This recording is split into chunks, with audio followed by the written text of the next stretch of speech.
اور یہ کیوں جلدی لائی جا رہی ہے؟ محمد مالک صاحب نے تو کہا تھا کہ دسمبر میں آئے گی. میرا یہ خیال ہے کہ سہیل آفریدی جس طرح کے اقدامات کر رہے ہیں، جس طرح کے ان کی طرف سے تھریٹس ہیں کہ وہ کچھ کر سکتے ہیں، تو اس لیے جو 27ویں ترمیم ہے اس کو جلدی لایا جا رہا ہے. دیکھیں میں آپ کو جلدی بتا دیتا ہوں، ویسے تو بہت لمبی تفصیلات ہیں اس میں، ممکنہ طور پہ کیا کچھ آ رہا ہے، لیکن ایک چیز میں آپ کو عرض کر دوں کہ جو سہیل آفریدی ہیں یہ بات کنفرم نظر آتی تھی، یعنی میرے تو جتنے بھی چکر کے پی کے میں لگے ہیں کہ وہ اسلام آباد آئیں گے ہی آئیں گے. لیکن میں غلط کہہ گیا ہوں، اسلام آباد نہیں، تحریک انصاف کے اندر ایک اس وقت رائے ہے کچھ لوگوں کی کہ ہمیں اس بار اسلام آباد نہیں آنا چاہیے، ہمیں ڈی چوک نہیں آنا چاہیے، ہمیں راولپنڈی کے کسی مقام کو رکھنا چاہیے، ہمیں راولپنڈی کی طرف مارچ کرنا چاہیے. وہ لیاقت باغ بھی ہو سکتا ہے، وہ فیض آباد بھی ہو سکتا ہے، وہ کوئی اور جگہ بھی ہو سکتی ہے. اس کی ان کے پاس دلیل یہ ہے، وہ یہ کہتے ہیں کہ جب آپ ڈی چوک جاتے ہیں تو وہاں پہ تو راستے اس طرح کے ہیں کہ جب ان ایریاز کو یعنی بلو ایریا کو آپ بند کر دیں تو وہاں تو بندہ ہی کوئی نہیں ہوتا، وہاں تو ٹریفک ہی کوئی نہیں ہوتی، وہاں تو کوئی اس طرح سے رہائشی ایریاز اس طرح سے نہیں ہیں. تو وہ یہ کہتے ہیں کہ پنڈی کیونکہ ایک ایسا شہر ہے، پنڈی کے اندر لاکھوں لوگ رہتے ہیں، 25-30 لاکھ لوگ تو میرا خیال ہے پنڈی شہر کے اندر رہتے ہوں گے، اور اگر ضلع راولپنڈی کی بات کریں تو 60-70 لاکھ لوگ رہتے ہوں گے. تو اتنے بڑے شہر کو مکمل طور پہ بند کرنا، یا اس شہر کے اندر وہ یہ سمجھتے ہیں تحریک انصاف کے کچھ رہنما کی طاقت کا اس طرح سے استعمال کرنا ممکن نہیں ہے جس طرح سے طاقت کا استعمال 26 نومبر کو ڈی چوک میں کیا گیا. تحریک انصاف کے رہنماؤں کا یہ خیال ہے کہ تحریک انصاف کی سپورٹ کیونکہ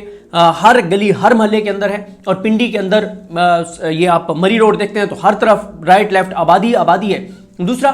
تحریک انصاف کے وہ لیڈرز یہ سمجھتے ہیں کہ کیونکہ اس بار جب ہم آئیں گے تو ہمارا مطالبہ ثانیہ مرید کی جوڈیشل انکوائری بھی ہوگی، تو ہمیں تحریک لبیک کی بھی سپورٹ، ان کے لوگوں کی سپورٹ حاصل ہوگی، ان کی بھی ہمدردیاں حاصل ہوں گی، تو ہمیں ہر گلی ہر محلے کے اندر ہمیں خاصی سپورٹ جو ہے وہ میسر ہوگی. تو اس سے پہلے کہ تحریک انصاف کی جانب سے راولپنڈی یا اسلام آباد کی کال دی جائے، اس سے پہلے 27ویں آئینی ترمیم کی خبر آ گئی ہے، اور مجھے اس میں کوئی شک نہیں ہے کہ اس میں بہت ساری چیزیں ایسی ہوں گی جو سہیل آفریدی اسپیسیفک ہوں گی. اچھا کچھ چیزیں تو پہلے بھی آنی تھیں، سہیل آفریدی ہوتے یا نہ ہوتے وہ تو پہلے بھی آنی تھی، لیکن اب سہیل آفریدی ٹمپریچر کو جہاں پر لے گئے ہیں اور وہ کمپرومائز نہیں کر رہے، وہ چابی والے کھلونے نہیں ہیں، وہ اردلی نہیں ہیں، وہ لیلا نہیں بن رہا، وہ پیچھے نہیں ہٹ رہا، وہ ہر آنے والے دن کے ساتھ مزاحمت بڑھا رہا ہے، وہ ہر آنے والے دن کے ساتھ درجہ حرارت بڑھا رہا ہے، ہر آنے والے دن کے ساتھ وفاق کے لیے مشکلات کھڑی کر رہا ہے، پریشانی کھڑی کر رہا ہے، وہ عوام میں ہر آنے والے دن کے ساتھ پاپولر ہو رہا ہے، وہ ہر آنے والے دن کے ساتھ مضبوط ہو رہا ہے. تو اس لیے اب بہت ساری چیزیں جو ہیں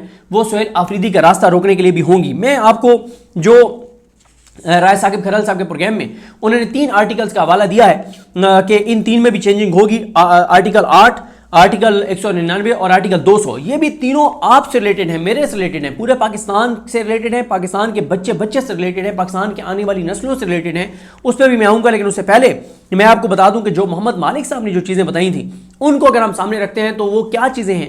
جو انہوں نے بتایا تھا، اور اس میں آپ ساتھ بتاتا جاؤں گا کہ کون سی چیزیں جو ہیں وہ سہیل آفریدی اسپیسیفک اب ضرور لائی جائیں گی یا لائی جا سکتی ہیں. ایک تو محمد مالک صاحب نے کہا تھا کہ یہ جو آپریشنز کے حوالے سے کچھ چیز ہوگی، جیسے بھی آپ دیکھ رہے ہیں کہ سہیل آفریدی یہ کہہ رہے ہیں کہ وہ اس قانون کو واپس لے لیں گے جس قانون کے تحت خیبر پختونخوا میں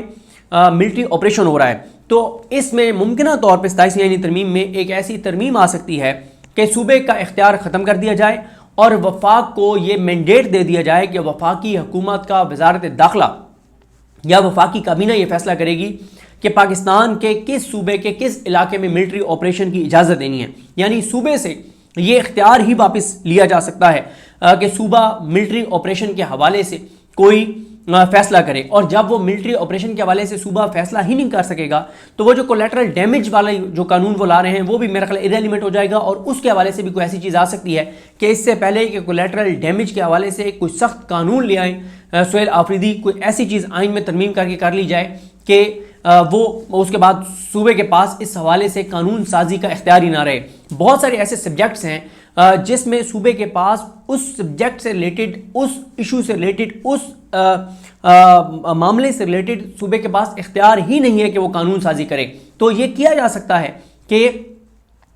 صوبوں کا اختیار ہی واپس لے لیا جائے اس حوالے سے، اور سہیل آفریدی کی کے پی کے اسمبلی اس حوالے سے کوئی قانون سازی نہ کر سکے. اس کے بعد مائنز اینڈ منرلز کے حوالے سے محمد مالک صاحب نے بتایا تھا کہ اس میں بھی صوبوں کا اختیار لے لیا جائے گا، کیونکہ اس وقت آپ کو پتا ہے کہ کے پی کے اندر جب علی امین گنڈاپور صاحب تھے تب بھی مائنز اینڈ منرلز بل جو ہے وہ پاس نہیں ہو سکا تھا.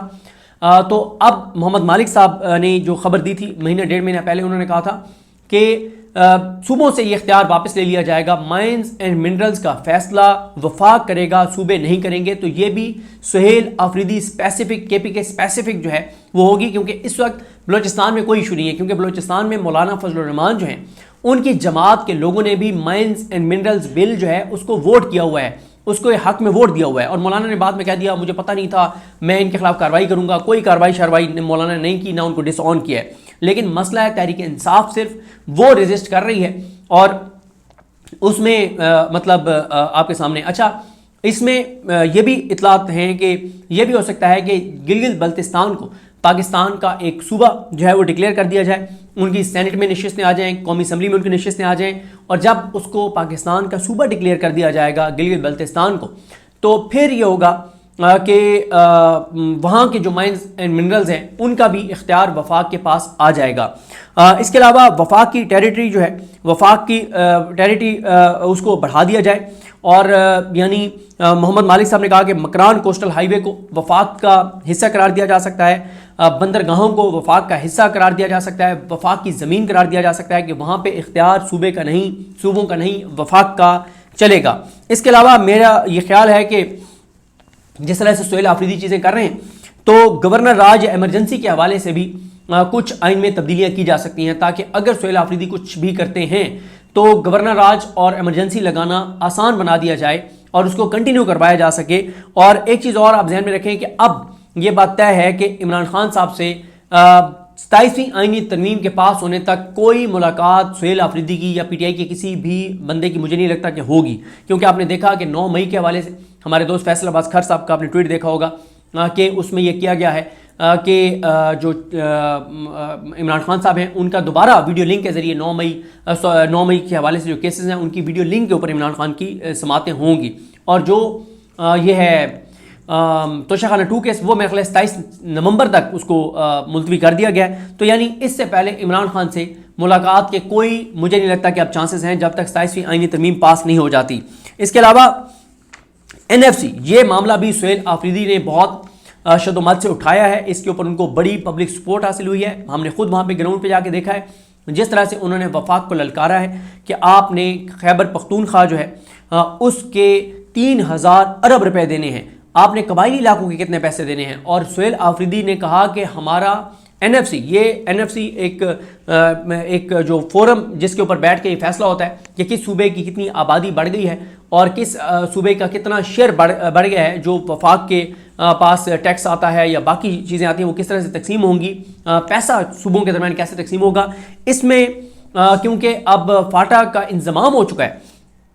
KPK میں، تو اب اس لیے پھر یہ ہے کہ وہاں پہ ان کا جو حصہ ہے